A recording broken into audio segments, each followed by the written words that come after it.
Bienvenue dans Sacred Archetype, le podcast où tu te connectes à ton essence, le podcast où tu plonges en toi, dans tes mondes intérieurs. Bienvenue.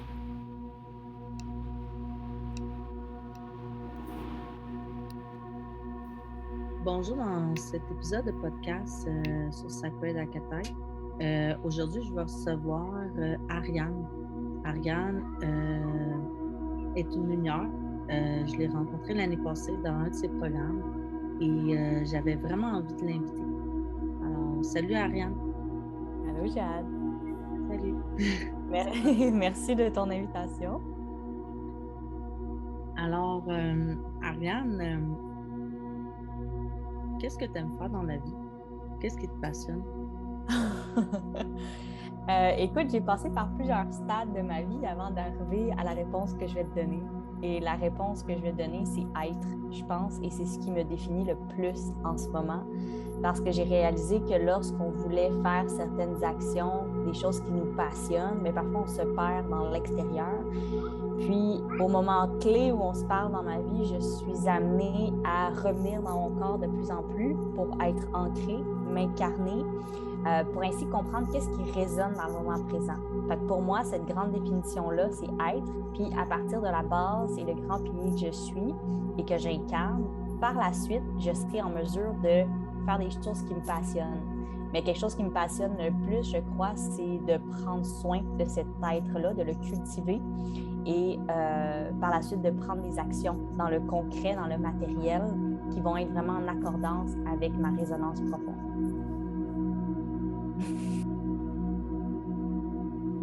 OK, cool. Et plus concrètement, est-ce que tu es sur les réseaux? Est-ce que tu fais quelque chose? Est-ce que tu partages quelque chose en relation avec les autres? Totalement. En fait, en ce moment, qu'est-ce que je fais? Mes activités premières, c'est vraiment de rentrer en interconnexion avec les autres pour les aider à catalyser leur évolution. Fait que je fais du mentorat one-on-one sur une base de 3 mois minimum, puis ensuite, je continue à suivre les gens à travers tout ça. J'ai fait, comme tu as pu rentrer en contact avec moi, j'ai fait des programmes dans la dernière année. Peut-être que certaines choses qui vont émaner de mon être dans la prochaine année, d'autres programmes, d'autres projets. Mais pour le moment, je me consacre totalement à l'accompagnement de l'être en personnalisé, en fait, parce que je trouve que c'est ça qui catalyse le plus l'évolution. Puis je pense que c'est ça qui est requis en ce moment pour les personnes qui vivent à ma fréquence. Il y a un mot qui me revient souvent quand je t'entends, quand je te parle, c'est la clarté. Ouais. Genre, qu'est-ce que ça résonne pas en toi, la clarté? Bien, c'est de voir clair. Et la clarté, c'est pas nécessairement... Voir clair! Mais c'est vraiment voir clair. Puis je trouve que la plupart des gens, on est toujours amenés à être dans un sentiment de performance, de vouloir faire des actions, d'être comme telle personne, de vouloir devenir quelqu'un.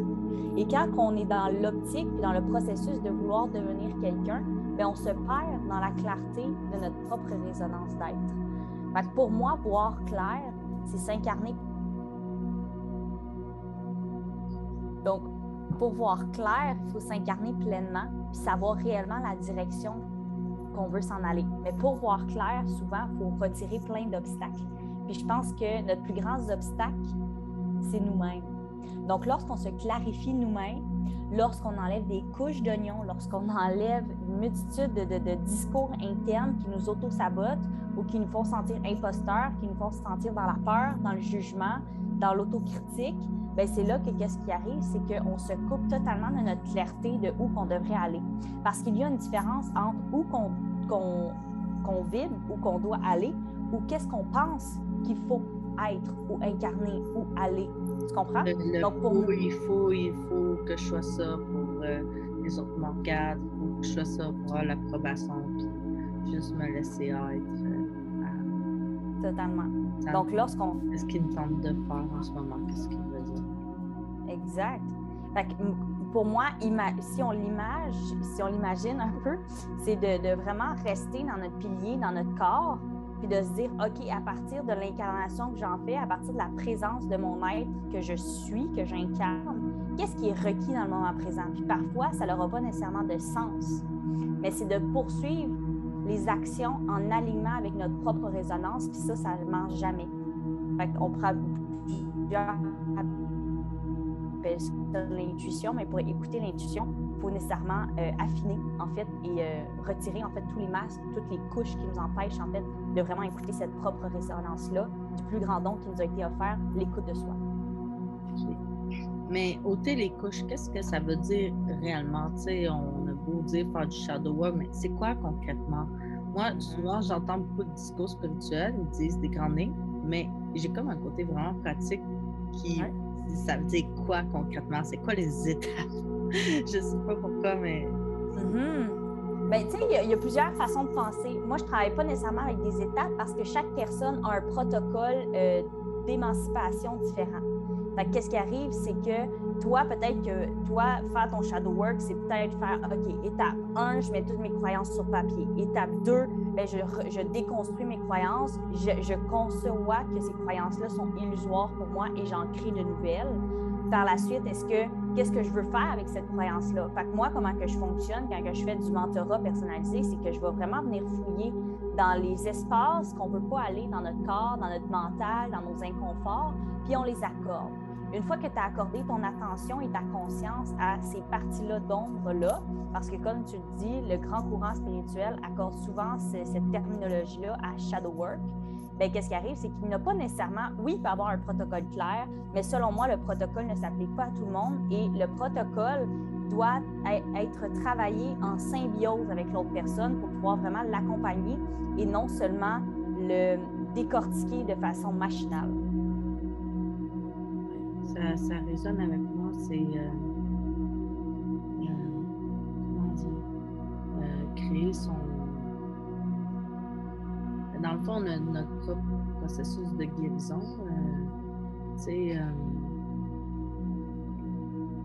Moi, dans mon univers, justement, je fais rencontrer le monde à leur essence, à leur univers, à eux, parce qu'on a notre propre univers. J'ai remarqué souvent, en voulant suivre les autres, ça ne marchait pas nécessairement, mais ça pouvait marcher si j'appliquais les conseils, mais je le faisais ma manière. Voilà. Il peut y avoir des grandes lignes. C'est là que ça marche, parce que l'état intérieur à toi n'est pas de faire quelque chose, mais ça part de toi. Fait que c'est de toujours revenir à la source pure de l'être. Fait que pour toi, ta source n'est pas nécessairement la même que moi, mais elle provient de la même place, si on peut dire. Mais c'est de toujours revenir à la source parce que ton expérimentation de la vie est totalement différente de la mienne. Fait que comment moi, je peux te dire quoi faire si on n'a pas nécessairement expérimenté la même chose? Fait que c'est de toujours, en fait, accompagner l'autre dans la bienveillance pour ainsi voir qu'est-ce qui est requis pour sa propre guérison. Oui, c'est là qu'il y a besoin d'une certaine clarté. Mais dans tes photos, je vois souvent beaucoup de ciel, du bleu clair. Ouais. Bleu partout. Mais je suis très, très, très connectée avec l'énergie. Tu sais, on dit souvent qu'il y a l'énergie cosmotellurique. Fait que je m'associe beaucoup au soleil, au ciel, à l'espace. Pour moi, c'est très, très, très important. Fait que oui, c'est possiblement que tu touches et beaucoup ça dans mon profil. Ah, c'est cool. Puis aussi, tu aimes beaucoup voyager. Qu'est-ce que... Oui, mais je suis présentement en Thaïlande. Je suis venue ici pour une expérience, en fait. Puis j'avais rencontré quelqu'un il y a environ 1 an. Puis il m'avait dit « Oh my God, je vois le mot voyage au-dessus de ta tête. » Puis j'étais comme « Ah ouais, voyage. » Tu sais, en plus, dans le temps de COVID qu'on est en train de vivre, je me suis dit « Comment je vais faire ça? » J'étais allée au BC au mois de décembre dernier pour environ 3 semaines. Puis là, je me suis dit « Ah, c'est peut-être ça le voyage que j'avais à faire. » Puis j'avais le grand appel, en fait, de sortir du cocon que j'avais l'impression de tourner en rond où j'étais chez moi. Puis le fait de vraiment me délocaliser engendre un très grand mouvement intérieur. Donc, pour moi, voyager, c'est quelque chose que j'apprécie faire et que j'ai l'audace de faire. Mais au-delà de seulement ce mouvement physique-là, je trouve que ça a un mouvement encore plus énergétique que le physique. En fait, les deux sont interconnectés. Puis je trouve que c'est extrêmement puissant pour le développement personnel et spirituel de l'être Parce qu'à chaque mouvement, à chaque action qu'on entreprend, en fait, ça a un pouvoir encore plus bénéfique sur le plan subtil, physique, amener un mouvement. OK. Qu'est-ce que je disais? C'est vraiment que le mouvement physique amenait un mouvement subtil au niveau de l'énergie. Puis ça, c'est souvent que c'est l'aspect que moi j'apporte beaucoup parce que les gens négligent souvent que l'environnement a un impact sur l'énergie.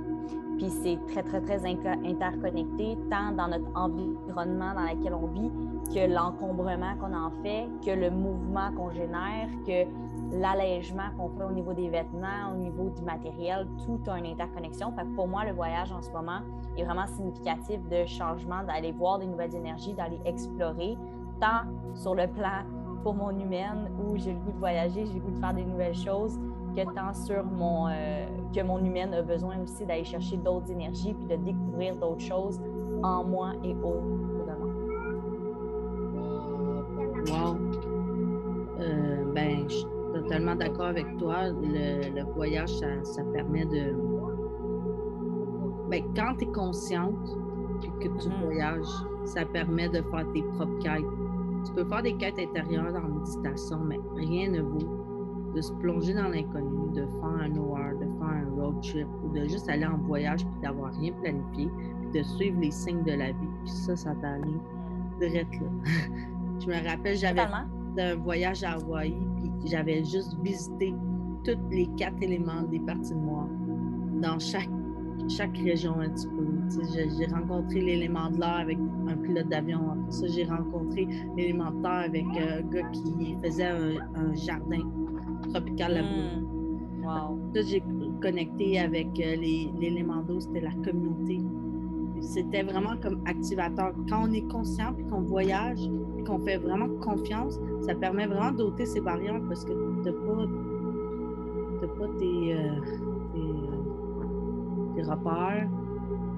C'est plus facile d'ôter tes blocages, mais c'est épuisant. Par contre, il faut des pauses entre parce que sinon, puis il faut suivre les signes aussi, mais il faut se grounder aussi en même temps. Il y en a beaucoup qui le font, mais qui ne se groundent pas. Il faut un certain équilibre aussi. Totalement. Puis qu'est-ce que ça me vient, c'est vraiment l'expérimentation. Puis quand tu expérimentes la vie, il y a souvent la peur qui remonte. Puis je pense que c'est quelque chose que je parlais beaucoup avec mon copain, c'est de dire il y a tout le temps la peur qui émerge. Puis il y en a plein qui agissent dans la peur, qui vivent dans la peur, puis ils ne voient pas au-delà de cette émotion-là qu'ils vivent, de cet état-là qui les traverse. Puis c'est ça qui les bloque. Fait que tout ce que je pourrais dire, c'est que l'expérimentation, oui, amène beaucoup de peur. Puis chaque personne qui a le choix de la vivre ou non, c'est le choix de lui accorder ton attention ou non. Puis tu l'as si bien dit, lorsqu'on apporte notre conscience à cette peur-là, bien, c'est là qu'elle peut commencer à se détruire, puis c'est là qu'on peut commencer à voir et à vivre la vraie vie. Non la vie qui a été illusoirement créée par la peur, mais une vie qui a été consciemment créée par l'audace.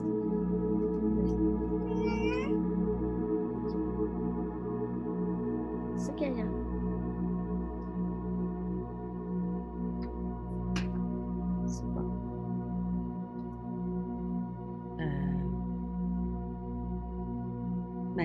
Allô? Oui, je suis là. OK. Je te souhaite de continuer ton voyage puis d'aller vivre tout ça. Merci. Dans la beauté. Ça a l'air très beau, la Thaïlande.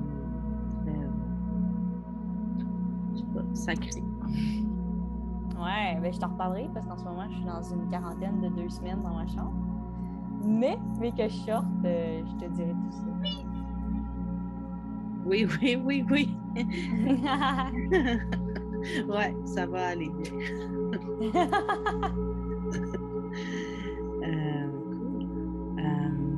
Alors, tu offres en ce moment des accompagnements privés, personnalisés. Oui.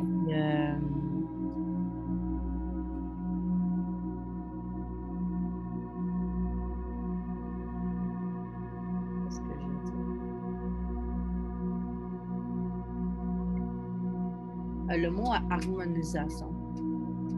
Qu'est-ce que ça désigne?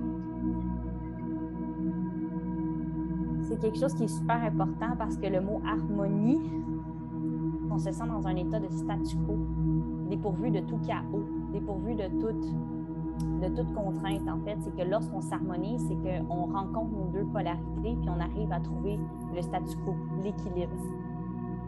Et lorsqu'on retrouve l'harmonie, c'est qu'on n'est plus nécessairement dans une résistance, dans un fight contre quelque chose. C'est vraiment un état où tu vas retrouver l'équilibre, le centre.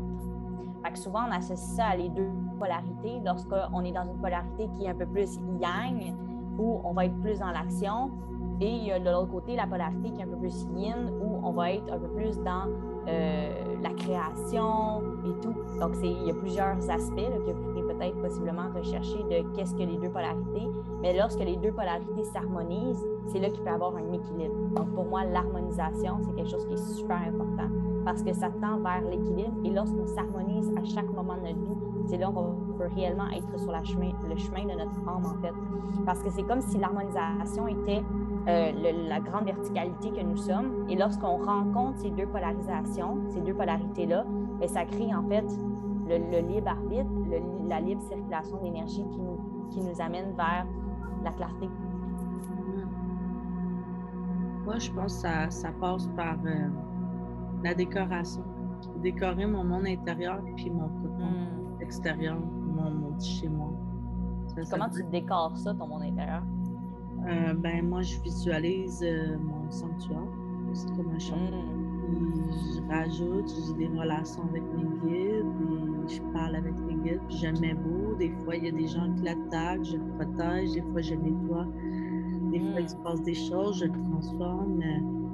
Ça va beaucoup avec les symboles dans mon monde. Ouais. Puis, c'est ça. Puis, mon cocon, c'est la même chose. Ça doit être mon côté balance. C'est ça beau. Totalement. Ouais. Mais toi, t'es quel signe? Moi, je suis Gémeaux, ascendant Lion, Lune en Balance. Ah, OK.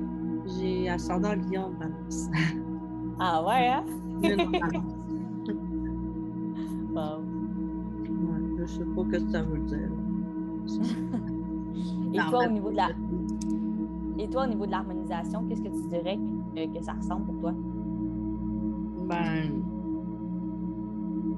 S'harmoniser, c'est créer un espace en soi, comme à l'extérieur, un espace avec les autres qui est harmonie, mais tout part de soi. Si c'est pas harmonieux en toi, il y a des batailles intérieures, il faut que tu les règles avant. Puis c'est juste comme trouver une paix, là. C'est une espèce de danse. Des fois, il ne faut pas tout le temps chercher l'harmonie à tout prix.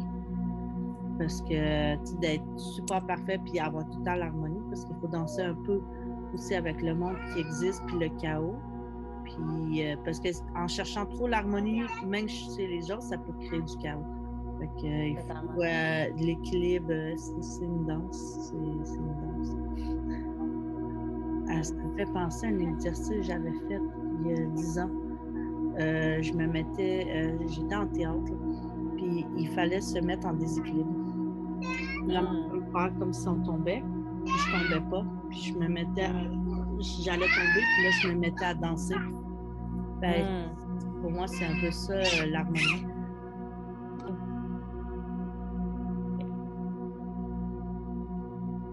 Donc, qu'est-ce qui est arrivé lorsque tu n'arrivais pas à faire l'équilibre? Qu'est-ce que ça te disait? Que j'arrivais pas à retrouver l'équilibre? Ça, c'était au début. C'est que je lâchais pas prise. Je faisais pas confiance. Mais après ça, je me suis mis à aimer l'état de déséquilibre. Ça me fait penser que quand on aime qu'est-ce qui nous fait peur, ça ne nous fait plus peur, comme la douleur. Si on aime, ou comme mon accouchement, c'est comme j'avais peur, tout le monde a dit à peur, mais finalement j'ai décidé d'aimer cette libération-là, cette sensation-là. Fait que c'est en l'aimant, c'est en choisissant l'amour. J'aime ça. J'aime aussi que tu accordes en fait l'accouchement comme quelque chose de sacré, comme une certaine libération intérieure. Non que tu te libères de quelque chose, mais vraiment que c'est comme un passage. Ça, je trouve ça beau. Une initiation, là, c'est vraiment une initiation. C'est comme, mais on nous apprend à avoir peur et tout, mais il faut apprendre à avoir confiance, puis sans l'acceptant. Mais moi, je me mettais à aimer. Pas aimer que j'aime mal, mais aimer le passage, la sensation, le fait d'être vivante, de respirer, puis tout. Oui, aimer la signification au-delà de la façade, de l'illusion qu'on nous enseigne que ça doit être, en fait. Puis, mettons, si tu avais, parce que moi, je suis curieuse, je te pose des questions, là, mais si tu avais quelque chose à dire, comment qu'on peut amener quelqu'un à accepter une certaine situation, à accepter une certaine douleur, à accepter un certain déséquilibre? Quand tu te fais intérieur, je comprends pas. Comment aimer un déséquilibre?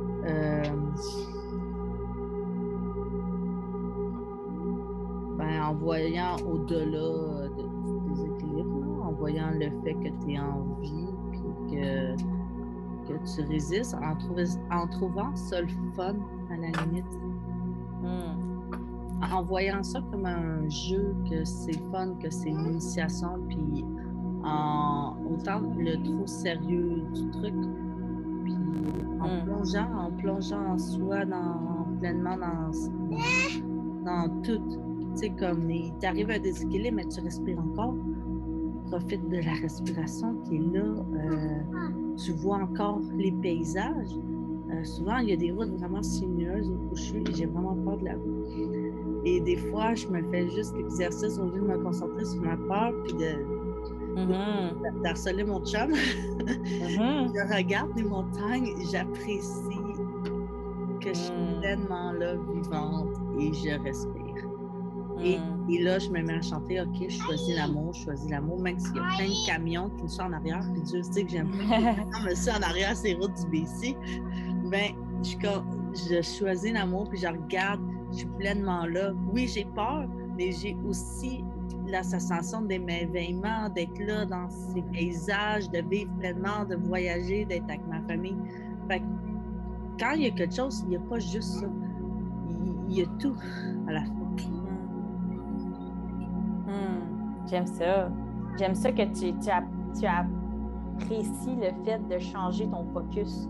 Tu sais le déclencheur qui déclenche la peur, mais tu es capable, avec ta conscience, d'accorder ton attention sur quelque chose d'autre.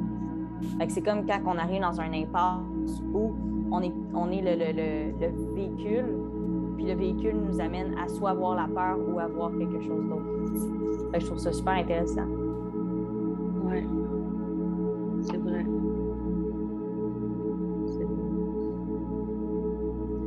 Est-ce qu'il y a des plages en Thaïlande? Je vois des plages autour de toi, de l'eau turquoise, je sais pas, il y a quelque chose avec ça. Oui, ben, le premier spot où on s'en va, c'est Koh Phangan. Donc, c'est une île dans le sud de la Thaïlande, puis c'est vraiment entouré d'eau, là.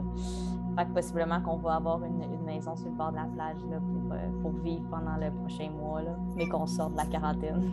Fait que possiblement que c'est ça que tu vois. Oui. À chaque fois que l'enfant intérieur va être dans ce podcast, OK?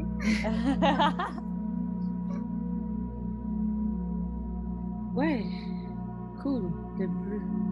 Le bleu, ça nous revient aussi à la parole verbale, les mots, wow, j'ai toujours admiré ça, la clarté, les mots, comment tu sors, puis l'habilité. Souvent, moi, je ressens avec les émotions où j'ai souvent eu la gorge un peu bloquée. Ouais. Et, ma fille aussi. Fait que, genre, pourquoi ça me passionne? Pourquoi ça résonne? Genre, c'est la recherche. Oui, mais tu sais, moi aussi, à un certain point, quand j'étais jeune, j'avais peur de verbaliser, j'avais peur d'exprimer mes émotions, d'exprimer ma parole, j'ai même une maladie auto-immune de la glande thyroïde. qui a été déclenchée. En fait, ils ont découvert que je faisais de l'hypothyroïdie, que j'ai une maladie qui s'attaque à ma glande thyroïde, qui est super... que je vis avec, là. Mais ça a été aussi beaucoup par rapport à le fait que je ne disais pas comment je me sentais. Fait en ce moment, l'état que j'incarne, c'est un état évolutif, en fait, parce que quand j'étais jeune, j'exprimais pas mes émotions, je disais pas ce qui me plaisait pas, je mettais pas mes limites, je mettais pas mes besoins. Puis c'est un chemin qui peut évoluer, en fait. Puis à un certain point, quand tu te rends compte que les paroles peuvent sortir sans nécessairement en ayant besoin de les contrôler, ça revient à ton lâcher-prise. C'est lâcher prise sur les paroles qui sortiront. Fait que je me donne la permission de laisser aller mon élan intérieur. Puis c'est de cette manière-là aussi que j'apprends et que je canalise dans le monde physique. Parce que quand tu lâches prise de tous les mots qui peuvent sortir de ta bouche, bien, c'est là qu'il y a une multitude de mots. Puis moi, comment ça sort souvent, c'est qu'il y a des mots que je reçois, que je ne connais même pas la signification, mais en fait, je me permets juste d'être dans un espace de je ne sais pas. Je ne sais pas ce que je vais dire. Je ne sais pas nécessairement ce que je dis parce que des fois, ça peut aller très, très vite. Mais j'apprends à les dire. Puis j'apprends aussi à les assumer parce que ça vient de moi et ça fait partie de moi. Et que aussi, les mots ont une très, très grande signification au niveau de la fréquence, au niveau de la résonance. Donc, mes mots t'atteindront et tes mots m'atteindront d'une certaine manière. Puis on se rend compte que parfois, peu de mots résonnent encore plus que beaucoup de mots. Fait que c'est là l'importance de trouver la justesse des mots. Ouais. Ça, c'est vrai, peu de mots. Je me rappelle encore en théâtre, on m'avait dit oublie tes textes, oublie tous les textes que tu fais, puis juste un mot, dis juste un mot dans ta scène, puis il va super résonner. Mais c'est totalement ça. C'est que parfois, on écoute quelqu'un puis on aimerait ça tellement l'envelopper avec nos mots, mais parfois, c'est simplement notre présence, notre regard, notre sourire. Le fait de résonner avec compassion et bienveillance envers l'autre. Non nécessairement de venir tout pallier le silence par tous les mots qui vont sortir. C'est de simplement être avec l'autre, être avec le monde, être tout simplement. Parce que lorsqu'on comprend que nous sommes, on comprend tout de l'univers par le fait même. Et que notre corps est le contenant universel pour la résonance de tout. C'est vrai. On porte des univers, Voilà. Des mondes, tout interrelié. Totalement. C'est une belle danse qu'on vit en ce moment dans l'humanité, dans tout. C'est comme autant petit que grand. C'est drôle des fois. Il faut apprendre à jouer avec la vie. Ouais. C'est ça. Je te souhaite un bon voyage, puis des belles découvertes, puis beaucoup de bleu encore. Je suis habillée en bleu, les gens peut-être qu'ils ne me voient pas, là, mais je suis habillée en bleu, j'ai des cuissards bleus, j'ai tout bleu. Écoute, ça va bien. Ouais. Merci beaucoup de ton invitation, puis je te souhaite de passer une belle journée, puis de bien profiter de ces moments avec Gaïa qui te supporte. Oui, Gaïa est toujours avec moi. Gaïa, c'est ma fille, puis c'est la tante. Ouais. Puis elle est souvent là dans mes voyages, dans mes canalisations. Je l'aime bien beaucoup, Gaïa. Bon, profite bien. Je te laisse là-dessus, puis merci beaucoup pour ton temps que tu m'as accordé. Si vous voulez suivre Ariane, je vais mettre les liens tout en bas dans la description. Puis je vous souhaite une très belle journée.